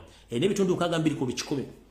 Tugenze abakiikira Uganda yonga Uganda ensi muwulize bulungi. Ku bitundu 100 Uganda inako ebitundu 15. Bani abakiikira Uganda abali kola endagaano eno? From Uganda National Oil Company UNOC. Tuine bitundu 15. Ulira amafuta gonna Uganda gerina agali ebunyolo ge batondedda tuinako ebitundu 15 ku buli 100. Bani abali ku ndagaano eno? Kwaliko Nabbanja Proscovia, Chief Executive Officer. Sisuubira nti wabera Nabbanja muna Uganda. Tugenze ku Mugagga Emmanuel, Chief Financial Officer. Unoyo siruza nti Mugagga. Tugenze ku Kamuntu Gilbert, Chief Commercial Officer. Gana amanya bagateekako okubalooza nti bano banna Uganda abe bali bakiikiridde Uganda. Tugenze ku ludda lwa Tanzania balinako ebitundu 15 ku buli 100. Kati ngeno Tanzania ekiikirirwa Tanzania Petroleum Development Corporation TPTDC erina ebitundu 15 ku buli 100. Kuliko Dr. Matioji James Peter, Managing Director. Kuliko Njinja Michael, Commissioner for Petrol and Gas, Ministry of Energy. Kuliko Musovu Safil Fahamel, Monitoring and Evaluation Manager Tanzania. Tugenze abaliwo ku lwa China. Kulia ne China yagatwala ko ine bitundu 8 ku buli 100. Abava mu China bebaitaba Chinese National Offshore Oil Company CNOOC baine bitundu 8. Kuno kwe kuli Chen Zoa ye president nenga atula mu Uganda. Kuliko Hu Wenjei ye vice president ira nenga atula mu Uganda. Ulira kuliko Song Yunping ono erigo and commercial department manager. Kati kugenda ko abawandiisa baliko kuliko Muhwezi Samantha ono ye muwala wa Jimo Muhwezi.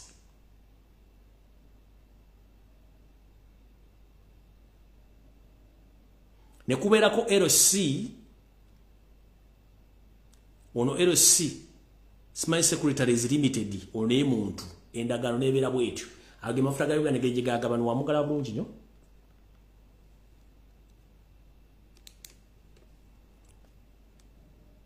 Tekuliko wadde ebbaluwa eva mu parliament wadde ebbaluwa eva mbananyini ttaka bananyini abanyolo teriko bakola byabwe.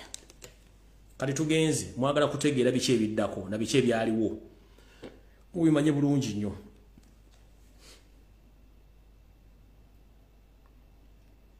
Kati Samantha Muhwezi ye legal director of Total Engineering.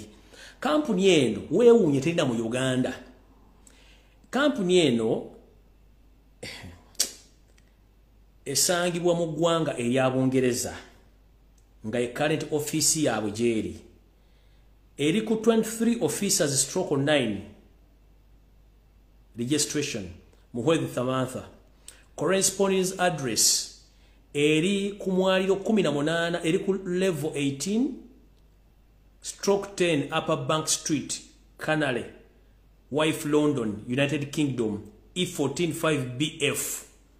LOL active secretary appointment bamulondanga mu 7 March neba nazinembwa zitumanyidde. Kanano go bagamenga Secretaries Limited eno yendagiriro ye.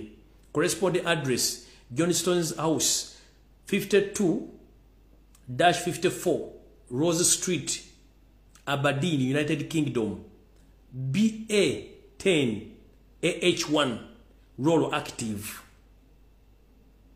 Ulira abasajja bano bali ababbi.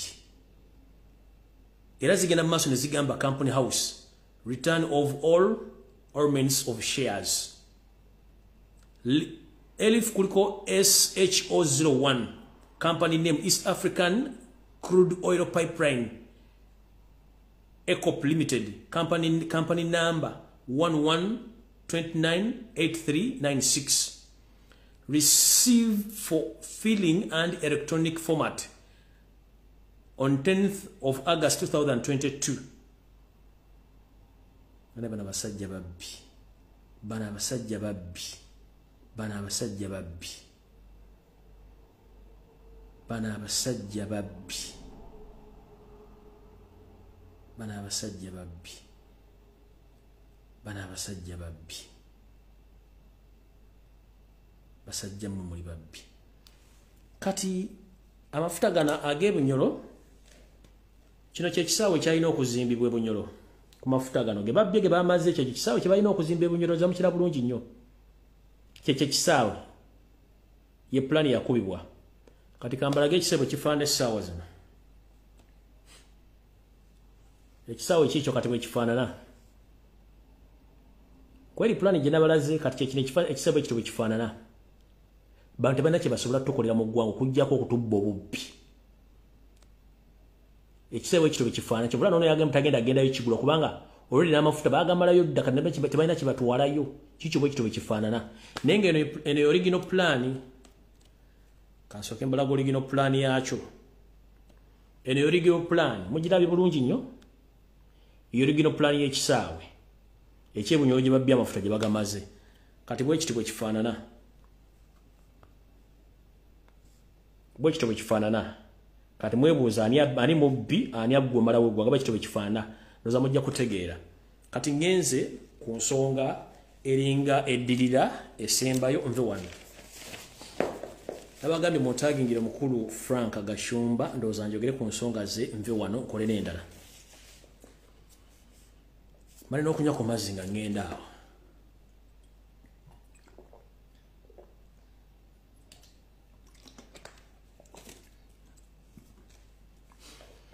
Mukulu Kasabuni nkulamusiza nnyo kansubire nti oli bulungi kibalako gy'otusaako engalo.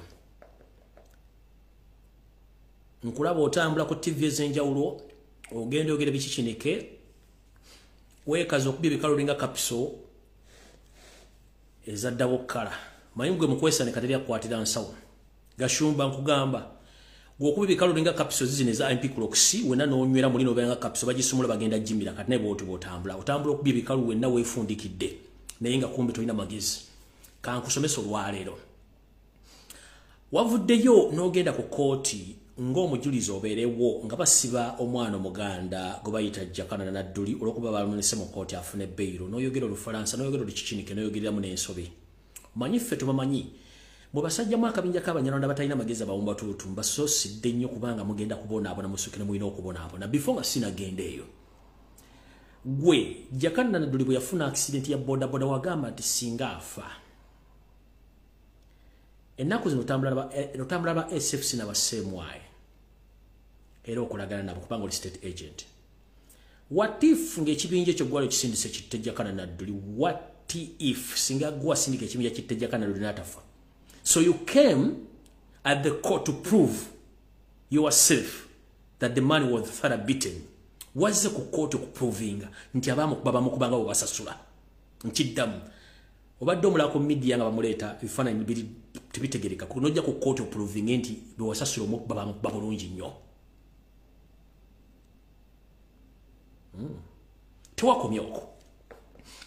Ng'oyambadde bulungi onyokedde weefundikidde olinga kapisozi ya mpikulo okusokubya ekikalu wennoonyumye. N'oyita bannamawulire n'obabuuzaako n'obagamba ndi wano okuwa ekiragiro okwogera ebigambo ebisembayo n'okulabula buli muntu yonna ayogera ku Banyarwanda nti mulekerawo twogerako bubi kubanga tulina interest zaffe mu ggwanga. As who? You are who in Uganda? You pretend to be a politician but you are not a politician. You pretend to be a motivational speaker but you are not a motivational speaker because you too, you need to be motivated. because you lack entities and integrity to talk about issues in Uganda. One, you failed to take care of your daughter, who came out publicly and addressed to the public. Katolina capacity mwenza kuimira kubuli abantu nsonga za gwanga. You can't even manage a lame woman. Tosobola ku managing nakanako koina ko kakali kuyambulire gwanga. Uganda ebadde ine ebizibu enkuba tetonya emmere yakale bintu bya bei sukali alinye kumbe kalo kato yambulire bisirani kabunu ko yambula bo yambuzi kimusobola ekyo nga gwe tosobola kulafuza mwana. Wenyini wetaga to be motivated oli awo siri wala busiri. Wagambi you have you must protect your interest in Uganda. Let me ask you one simple thing. Mukuru, which interest are you talking about? Aren't you a Ugandan? Ogabe we not protect their interests. What are your interests in Uganda as Gashumba? What are your interests? Ngagwe. Kubanga fena tumainti, if I'm holding a United national identification and passport, ndimuna Uganda. So before you come on television to attack someone, to talk bogus, please first identify yourself with proof that you were Urandi. One. Togenda nga ko Rwanda dewe kubye kifananyi ngoli Rwanda. That means you are not a Rwandi, you are Ugandan. Togenda ko Rwanda ko TV kebe radio no yogira ekigambo kyonna kya Rwanda kubanga oli muna Uganda. So wesiwaza bakusiriwaza wayika Windows. You are holding a Ugandan national passport and the Ugandan national identification as a Ugandan. Your nationality, you were Ugandan, not a Rwandi. So simanyi gubusiriwo. Nyoko bwe yali akubutuza, yamala kusalira byayi, yakukojo wako, omusula lugenda mbwongo ng'otegeera oyosa oba kiki. Passport joina ya Uganda. Enanga muntu ina ya Uganda. Tosobola nakola program ya 1 hour ku TV oba ku radio ng'oyogera Olunyarwanda. Tolusobola. Nekwe mentality yo eneyente ekulosa luli Munyarwanda. Since when? Watch tugende Rwanda yogera motivation speaks. Watch tugenda Rwanda no yogera motivation speaks zo yogera no zo tubulya mu motivation speaker. Rwanda bayina TV bayina radio. What happened? Bobo lyanga you are not safe and you are not comfortable in Uganda. Apply for Rwandan citizenship. Bajja kuwa. Lekera okwebuzabuza nga afukana aba. Olide passport you know it means Ugandan. Bera nature yagala ensiba kuzalide. Neko gambo ina interest zozi chi interest kizo ina mu Uganda mukuru. No gamba wagambe naduli. No syndicate message ira bogerera abanyarwanda. Kati mukuru njala kugamba. Gwa omuntu wanga bagenda okusoka okudduka nga Museveni avuddeko ne batanava kulanga kigenda kuyikogenda kudduka. Nenga nejeddukira tosobola yo oli munafu nnyo ng'omukka gwennyuma. I'm sorry to mention because you can do nothing. Mu myaka ndozanga 10 bebe kwafuna passport ya America, ufuna visa America nogera mu America. Tewasobola dokolo mulimu wadde for 2 months wale mwana ogenda nga tosobola.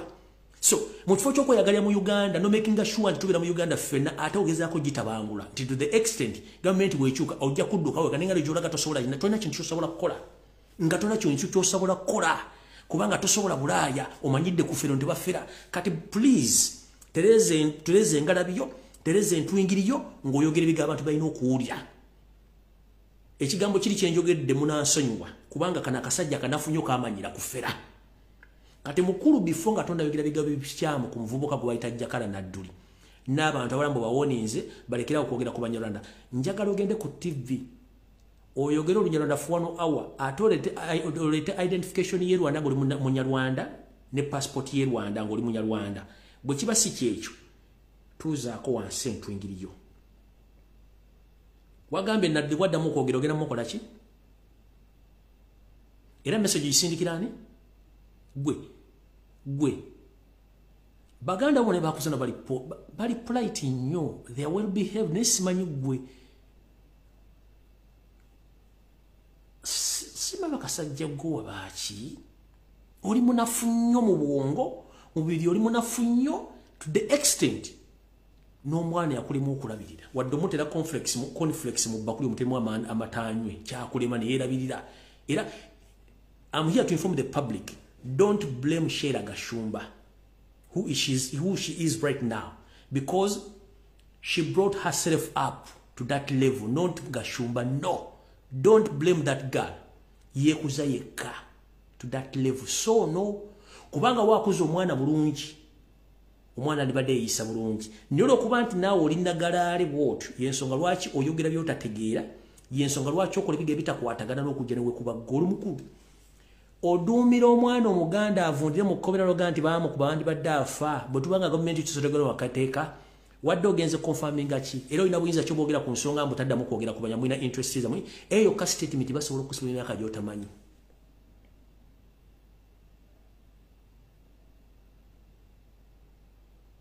Statement gye wakoze ng'ozze ku witnessinga ku kkomera n'ogamba tebaddamu passport gy'olina ya Uganda. Beera n'ekyo ky'olina oli munna-Uganda. Kuba constitution etugamba bweti. Munna-Uganda yenna azaalibwa mu Uganda. Era abeera n'ebyogera nga bya Uganda. Era ffenna tuli banna-Uganda. Naye ggwe okuva enooga nti muyina interest zammwe mmwe nga baani. Odde ku mwana omuganda omusiige ettomi oyagala affe mu nsi okujja gye bamuzaala gwe ngaani? Gwe ngaani? Gwe ngaani mukulu? Ekizibu kyonna kiri ekizibu eki. Kuba wagula amayembe sitaani gwe wateeka mu nnyumba gw'otakkiriza mukazi yenna kujja mu nnyumba yo. Nolowooza nti Katonda takulaba, Katonda akuvaamu n'akulekera amayembe gakufuge. The moment kasita bwegana Katonda sitaani ajja kukozesa. The extent ajja kula n'ebisiyaga gwe. Kasitaani ajja kula n'ebisiyaga nze nkubuulira. Kasita ova Katonda sitaani ajja kula n'ebisiyaga kubanga asobola. Naye weegendeze musajja gwe. Empana gy'otadde kujjakana nze nagamba totegana guba oyagala nsanga wano wendi. Nagamba totegana. Ate empana gy'otadde kujjakana nadduli. Kugwe naye kujja kuba akakola munne ekibi. Statement gye wakoze giddamu. Kugwe nejjakana nadduli. Kujja kuba akakola munne ekibi ekyo nkikubule. Kasita wazze n'oyogera ebigo by'oyogedde ku kooti n'oyita bannamawulire ebigo by'oyogedde kugwe nejjakana kuli kajjo kujja kuliko agenda okukola munne ekibi. Kubanga wasusse woyina okukoma.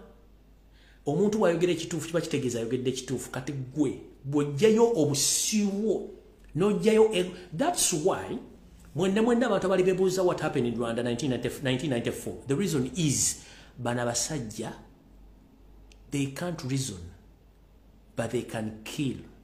Kubanga gwe musaayi gwabwe. Bw'oliza ebigambo Gashumba byayo kyokka bamuzaala mu Uganda n'owulira ebigambo byayogera tebyawukanako na bali baatemaka kyovula beetema bonna ne beemalawo. Which is impossible in Uganda. Kuba ffe tusobola okwogera tukkizanya abantu. Ne if omuntu najjako naga singa yafa singa baamutta tukitegeera tutya nti gwe kenyini wali mu luko lwamutomeza boda ng'oyagala mutta. Era wazze ku kooti okumanya baamukuba batya. N'otukwogera ebigambo ng'owooninga omwana omuganda ali ku ttaka lya bajjajja be nti taddamu kwogera ku nsonga z'Abanyarwanda mulina interest. Which interest? Kati awo ngenda kuvaawo sigenda kulwako. Naye njagala oddemu oyogere ng'oyogera n'ensi. Ng'oyogera ebigambo ng'olina passport ya Rwanda oba endagamuntu ya Rwanda olw'okwogera interest z'Abanyarwanda mu Uganda. Njagala odde ku radio ng'oyogera olina passport ya Rwanda n'endagamuntu ya Uganda ya Rwanda. Naye oba okutte passport ya Uganda ng'oli munna-Uganda. Stop your nonsense. We are all Ugandans. We hold the same passport, the same national identification. To prove me wrong, genda Rwanda ku TV. Okolereyo speeches obadde okulya mu Uganda. Then tujja kutegeera. Kati omukulu ono, message eno badde Sara gizanya. Naye omwami ono gwe mula mu kifaananyi kino. Message eno enkutteko nnyo. Omukulu ono y'ono. Badde Sara nnyo muwa makulu naye omukulu ono gwe mulaba yakwata omwana y'omu ku ba agent bamuyita Umaru. Y'omu ku ba agent abali mu ggwanga erya Dubai. Mukulu ekikolwa kino oba tewakikola nja kujja nkwetondere. Ekifaananyi ky'omukulu bamuyita Umaru, agent ali Dubai. Voice note gyengenda okuzanya ya mwana muwala complaining nti yamutukusako gw'obulisa maanyi n'amusiga ekirwadde kya siriimu. Naye gwe mwami gwe wakola ekintu kino wakikola mu bukyamu era mu mutima mubi. Naye obanga tewakikola with the proof nja kujja nkwetondere as currently ku buli mbu omwana bw'ayita ngenda kuzanya voice note eno n'ekifaananyi kino kanjizanye mugiwulire era ne message njagala egende bannayuganda bonna bali mu Dubai abaana abobuwala mwegendereze nnyo abaana abobuwala abasajja bangi balina omuzimu gwa dakika 10 baguyita 15 minutes ghost guli kuba musajja yenna atana gyagenda kutwala atana kyagenda kuwa ekasitamala ekizibu kyenga agenda ne mufe ku bulamu bwammwe era ekizibu kibeera bwe kiti bw'ogamba nti nedda ebeere nedda tokozesa nedda naye ng'ate w'ogyogeredde okyayimiridde nkiddamu omwana wonna obuwala w'oli mu nsi bw'obanga ogaye musajja nti nedda mugambe nedda otambule ove mu kifo okyogeredde bw'oyogera ekigambo nedda n'osigala w'oli ng'okyogedde kitegeeza ye omusajja mu bwongo bw'atwala nti nedda y'abakazi yeesi y'abakazi bw'ogambanga ekigambo nedda kitegeeza ogaanye era w'okyogeredde vaawo to prove him nti ogaanye but the moment kasita ogamba nedda n'osigala mu feesi y'omusajja w'omugambidde omusajja yalowooza nti okkiriza okitegedde omwami ono gwentimba ekifaananyi mbale siiwa mutimba naye message y'omwana negenda bakwatako nnyo mwenna abaana banoonye emirimu mu Buwarabu naddala mu Dubai abasajja be abasinga obungi ba agenti si balungi bamala bakozesa obbawa emirimu amu ne gye batagibawa naye n'omwami yasiga omwana abandi obulwadde mbale saala kuzanya voice note naye enkakatako kubanga mpulira omwana alinga omwana wange kibi nnyo wulira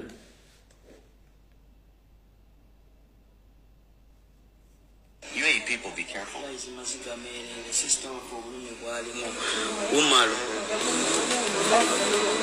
Umalu chokoze sister waffe katonda tali kusonyiwa tetuli kusonyiwa omanya nti oli mulwadde noyagala utange emirimu nolanga emirimu naye nga basista baffe akisuma kyetumanyi talwaziza omuba babiri kubona kati era akyapostinga ng'alanga emirimu abaana n'abalimbalimba n'abatolosa mu biyumba bye balimu agenda bawa emirimu egisinga n'abakozesa ku maka n'abasiga obulwadde bwasibye umalu omusajja ebifaananyi ebyo bemulabaawo waggulu mu mutambuze omusajja asiga bulwadde mu Dubai nesista waffe ali yenna yina eyakajo ba muganda wange omulenzi mwegendereze Dubai si kintu kyakuzanyiramu okusaba busabi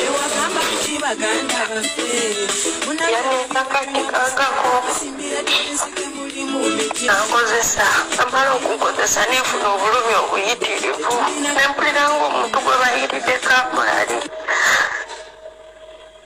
so kati sina muntu mulala oyo yekka umalu omutima gwange gwe gusibiddeko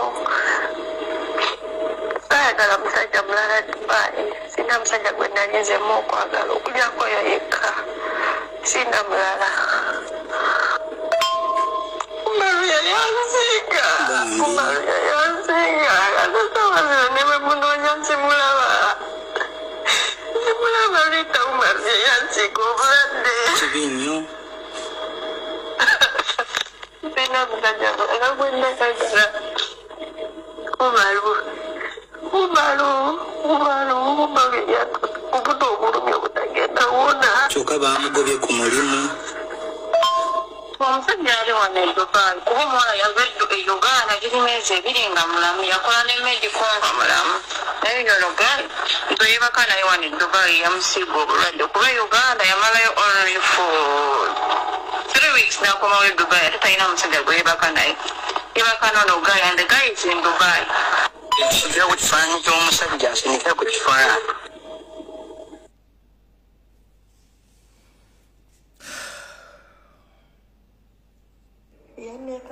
kangako nankozesa namala okukozesa nefuna obulumi obuyitirivu nempuliranga omuntu gwe bayiridde kamulali so kati sina muntu mulala oyo yekka umalu omutima gwange gwe gusibiddeko sayagala musajja mulala Dubai sina musajja gwe nalinzemu okwagala okulyako oyo yekka sina mulala umalu yayanziga atasawazira neme munoonya nsimulaba lita umalu yayanziga obulwadde sina musajja mulala gwe ndagagala umalu Umaru yatusa kubuno obulumi obutagenda wona. Omusajja yali wano e Dubai kuba omuwala yava e Uganda.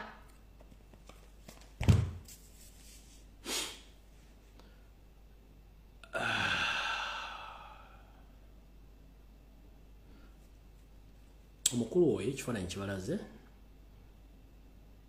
ye bw'anaava public neyeewakana kye yakola naye ng'omuwala amulumiriza tujja kola kituzaako naye mukulu Umaru bwe baba kuwaayiriza tujja kitegeera era nze ng'omuntu nja kuvaayo nkwetondere ku kino kyenkoze naye bwe kiba kituufu ogwo mutima si gwa muntu bulamu.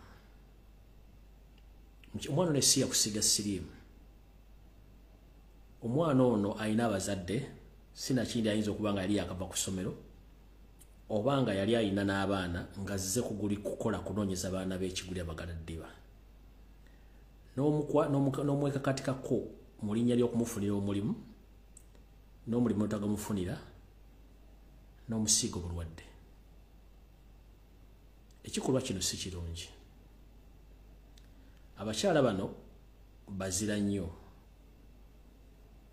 naye mu kubeera abazira basanga ebizibu bingi nnyo. Mukulu Umaru wonna wooli ne ba agenti mwenna bali e Dubai tugenda basaba ekigambo kimu, mulekera emitima emibi. Muli bazadde, omwana bajja mukola ekigambo kyewakoze ono omuwala oba omwana wowolenzi omwana omuwala ajja mukola ekigambo kyewakoze ono omuwala kinaakuwulira kale kinaakulikira kitya. Gwayala kuŋŋamba nti supercharger yali akola ku simba okuvayo kwogera nti mulwadde wa siriimu yali musiru. Ekyo kiyita humanity. Omugenzi Fire Bongo lero tayo okuvaayo okugamba nti mulwadde wa siriimu yali musiru. Ekyo kiyita humanity. Cuts ono MC Cuts akola ku NB akola NTV NBS okuvaayo public naga nti mulwadde wa yali musiru. Kubanga aba ayagala amanyi ng'asindika sigino abantu abamwegoba baleme kujja waali ne bategere kikyali. Kati gwe kino ekikolwa kye wakola okibayita obutemu tewakwata jjambi ya kutema muntu wabula omuntu olwadde bw'omu assassinatinze. Psychological torture gye mutaddeko kibi nnyo.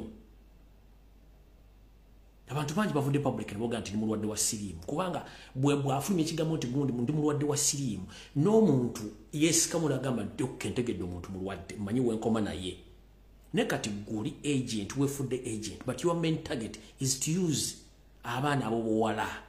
Naye abaana bano balina abaana bano balina famire zaabwe. Kati uli omwana muwala akaaba at his age gwe bw'otuula mu nju n'olya emmere oluzubu simanya abantu amuyina emitima kyovulambage nti amuyina emitima giringa bibibi.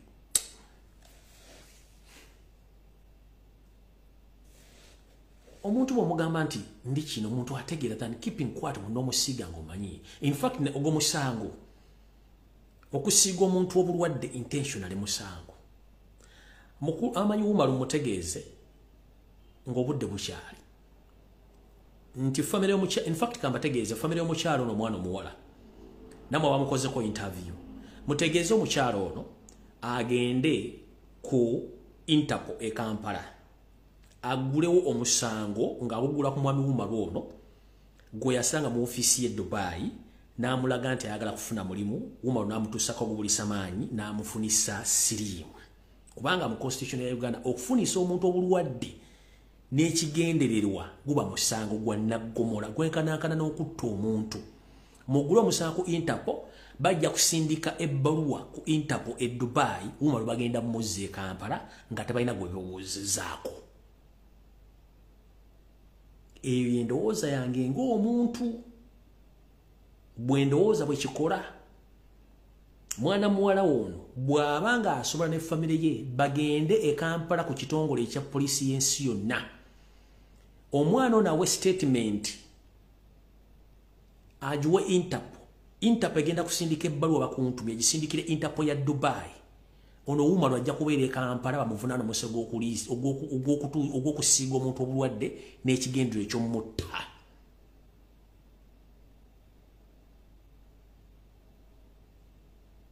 Bwe kibanga kituufu kubanga omuwala nayizo okwogera ebigambo bino ng'ate naye somehow somewhere ayina mu ensobi kubanga tosala gwa kawala nga tonawuliza gwa kalenzi. Uganda tukimanya amateeka tegaliyo ne buli kimu tukigezaako. Buli kimu tukigezaako ne kigaana bugaanyi. Togamba nteri mateeka nolemu okukola ky'olina okukola. Bajja kubuuza wawaako ludda wa nti si waaba kati kitegeeza tolina musango. Ne bw'owaaba n'oba n'obujulizi obulaga nti wawaaba kiba kitegeeza nti osobola okuprovinga omuntu nawaaba ne bannemesa. Naye n'omukulu ono musaba publicly ng'omukyalo bwe yaclaimings nti wamutuusaako ekizibu kye publicly naye vaayo oyogera amazima ku kiki ekyaliwo oba weegaana oba okkiriza. Nze sikublaming nga tonnavayo kwogera kiki kyaliwo between you and this guy. Nenze nkugamba nti singa kinaavaayo nga oli mutuufu nja kujja kwetondere era n'abantu abala bakozeko programu eno noba izo kuvere bakwetondera singa tunasanga omuwala mukyamu oba teyabujja kuggwe niyo omuwala akiraiminga gwe. Nze nkugambidde openly singa onova publicly n'obulira ensi what went wrong nja kuvaayo kwetondere kuba sina kikyamu kyenkoze nze nzanya information gye bampadde naye ng'omuwala mugamba bw'oba olina case ng'okimanyi tolina proof omusajja ono yakusiiga obulwadde constitution ekuwa obuvunaanyizibwa okuwabira omusajja ono era omusajja ono basobola omusiba bamutukola ki ne bamugulako omusango ogw'okusiiga obulwadde n'ekigendererwa ekyokwagala okusiiga obulwadde byebyo. Naye nga mwami gwe osobola okuvaayo n'obulira ensi kiki ekyatuukawo omuwala alimba oba talimba. Nkiddamu mukuluumalo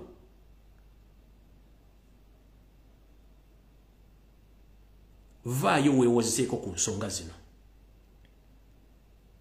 ensi etegera esayidi yo bw'onoosirika obusirisi kiba kitegeeza omuwala aba awangudde.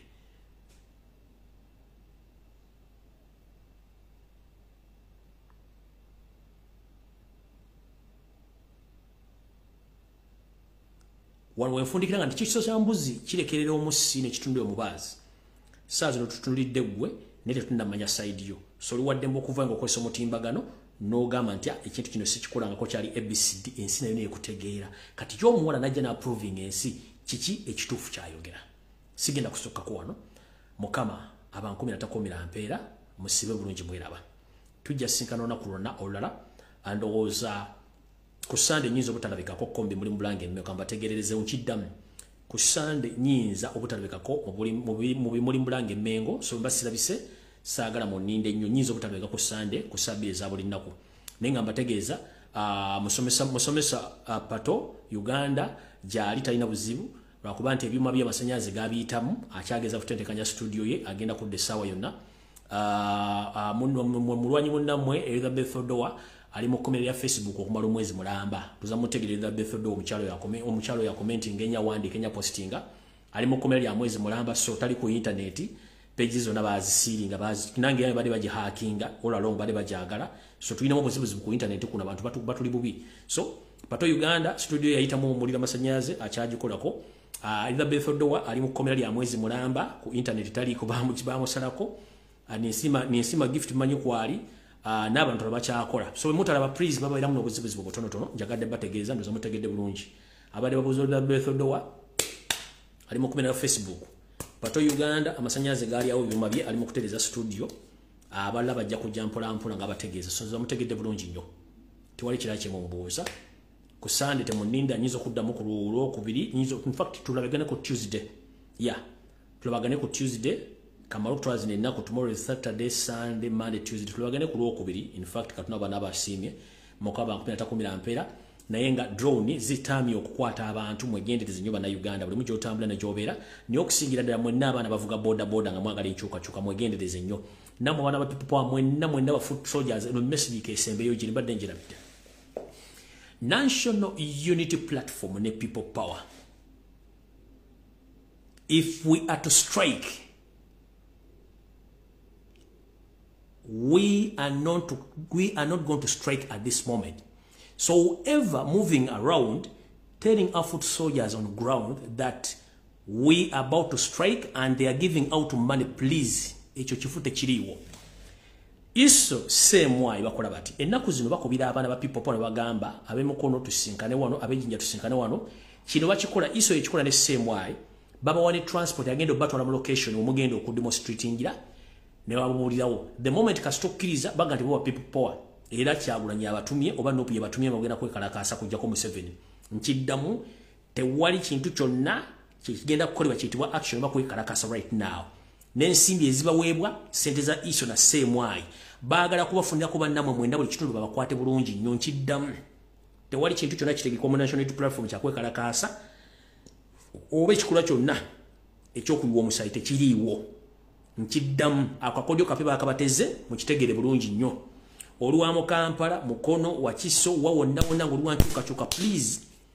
tolitakuwasa eroga nti Kyagulanyi yazivudde mu national unity platform okunganye bantu bagenda bakwata babamalewo nkiddamu tekiriyo kifu iso semo erimu bakunga kyovula bakwata nnyo kati drone zibakwata kubanga buli yakutte sente esimu ye babagirina ne batandika okutrack nga nigoyogera naye wakubiddani ne batandika obanonyo mukuomu nga ne bakujja bamanyiwo mukiddamu bulungi ekyokuwamba bana ba people power kivudde ku coordination eyo okubagamba nti waliwo kigenda okukolebwa ne batandika batracking omukuomu nzamo kitegedde bulungi nnyo badde nkirabire kinandibadde nsoseeko nkirabidde akakodyo badde sinsikabagaye badde nkirabire omuntu gukola nnyo mutegedde teba muntu yena kubire simu naga tugenda kuwa sente okunganye banno tugende mugenda kwekalakasa Kyagulanyi alagidde no kafu yensonga lwaki drone zizzemu okuwamba ennyo ziwamba abantu bezimanyi nti already bali informed about the mission ani gwe bagenda okukolagana naye amasimu gali tracked so ogenda okulaba kukimye nenga tumakikukimiza already ngoli yakoze ku communication ya naye yakoze da communication nawe tugenda kukolera kole kitugudo so mwesanga bazinzeko obuzinzi bwe muti mukitegedde bulungi so please mutambuza akantu kan mutegeeze ba foot soldiers mwenna nupu teina sente era tegaba sente za kola demonstration as we speak right now. It's a trick and a trap from ISO and CMY, and they are using border ISO and CMY agents n'abantu batambula nga bagamba ebintu ebyo n'akabinja kakola ekintu kye bakayita G7 ka NRM nenga kayita ka people power era katambula kyalo ku kyalo kakunganya abavubuka nenga kabawa ne sente n'oputega ba sente na de n'ekikumi ate tukola meeting za mu kutu zaffe zibera open. So if we are to change the power tetugenda kiba budi kigenda kujja kitya Museveni yali mu kutya tamanyi kiddako. So please buli omu taking a cover tumanyi kyokola tebakugamba nti gende wangu bakwadde sente tetuziriyo zibagaba wadde n'ekikumi mukategedde bulungi. So mukama bankome sigenda kulwawo wano era sawa zezo banna tufudde.